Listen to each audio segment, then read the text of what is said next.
Alright.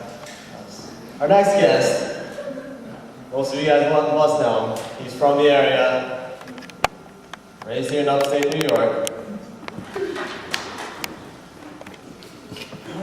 Oh, he's open for us Harvest Men, Joe Coy, and Nick Noon. So we're dealing with some big caliber comedians here. He's about to make you all laugh. It's funnier than Omar, I promise. So I had to get him back for that joke he said, I'm sorry. But back from Boston, let's hear a warm welcome, Esson Jon.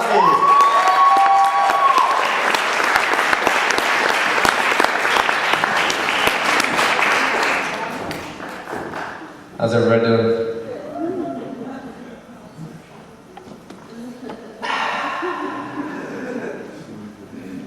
They told me I was going to have to be on stage for 45 minutes. I told them, no problem.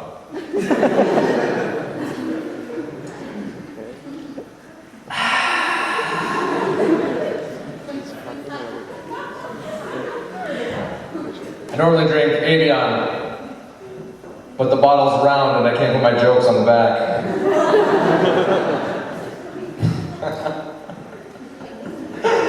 Classic. My name is Esson, and I am Iranian. Do we have any Iranians in the audience tonight?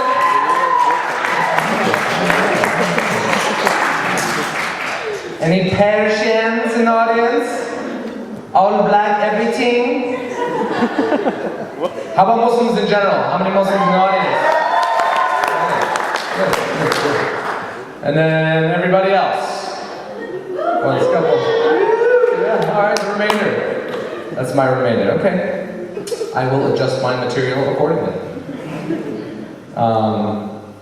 You know, everyone knows Iran nowadays, you know, it's all over the news, but when I was growing up, not everybody did. I actually remember a substitute teacher in elementary school was teaching, and she came up to me, she's like, oh, hi Esson, where are you from?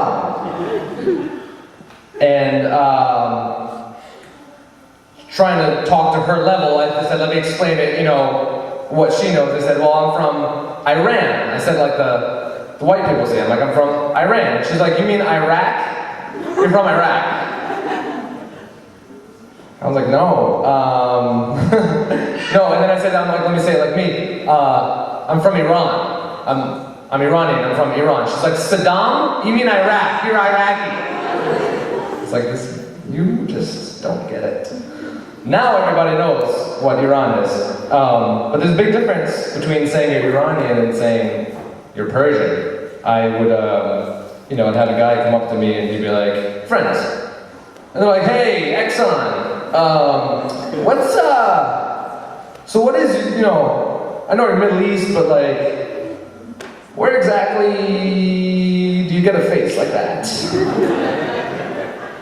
I was like, oh, well, I think what you mean is where my parents are from. Yeah, exactly, that's it. Oh, well, I'm Iranian. Iranian!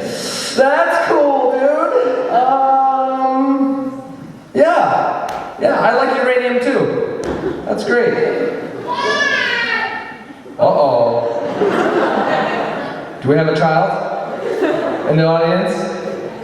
I mentioned this before, I'll say this again. Children are more than welcome to come to this. I know Muslims love to bring their little bundles of joy to any and all events, no matter how much attention and focus is required. But if it screams, it's gotta go. And of course, by it, I mean adorable little angel. Don't get me wrong. When you say you're Persian, it's a little bit different. You tell girls you're Persian, and they're like, really? That's so exotic.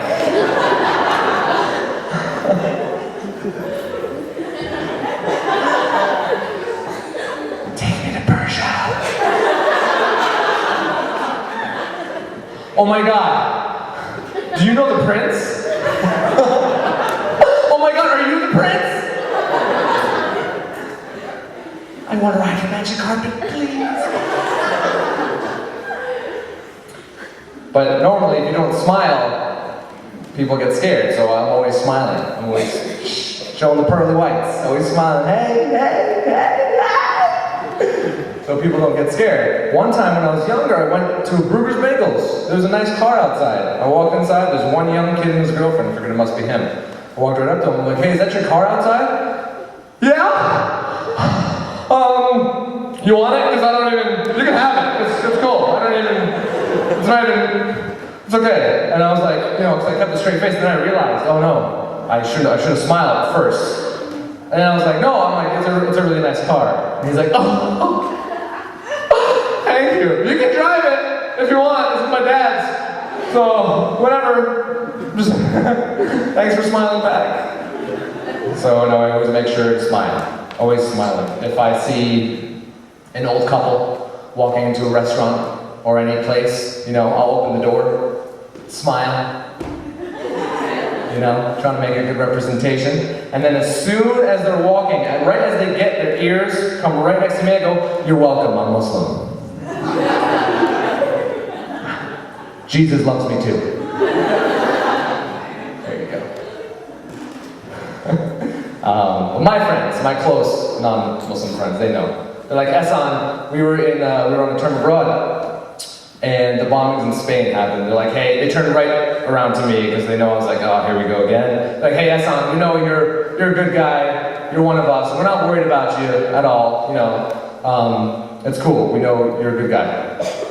All we ask is the next time something's about to go down, just give us a heads up. Just give us a little warning. We got friends and family in various cities. Just a little nudge, a little inside information, because we're buddies and all. That'll be cool. And they started laughing. I thought it was really funny, and I was like, don't go to Chicago on New Year's. At which point I started laughing, at which point they started crying, making me laugh even harder, making them call all their family and friends, crying. So now I have two jobs. I work at one place, everyone is old and grumpy. The other place, everyone is happy and young. One place, I sit in front of a computer screen for 8 hours a day and rot. The other place, I meet people from all around the world. I like one of my jobs.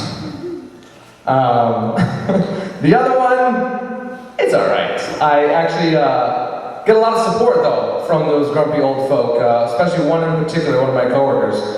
He's like, Esson, I just want you to know, if anyone laughs at your show, it's at you, not with you.